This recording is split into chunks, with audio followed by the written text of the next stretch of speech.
Welcome to Mohinder's Kitchen. Guys, let's make chicken lollipop. Make it even so it can stand.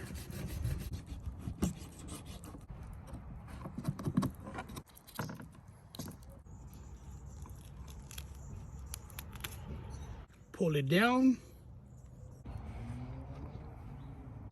Ginger, garlic, lemon juice, 1 egg, Kashmiri red chili, salt, all-purpose flour, milk, basil. Mix together. Add your chicken in mixture. Cover for 30 minutes.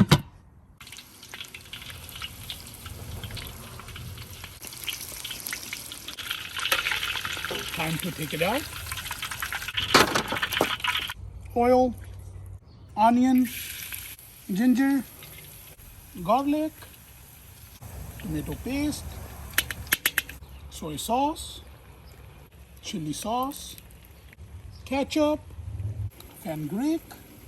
Add your chicken,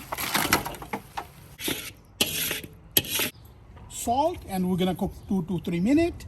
Green onion on the top. Enjoy, guys. Thank you so much for watching. If you like my recipe, please subscribe my YouTube channel, Mohinder's Kitchen.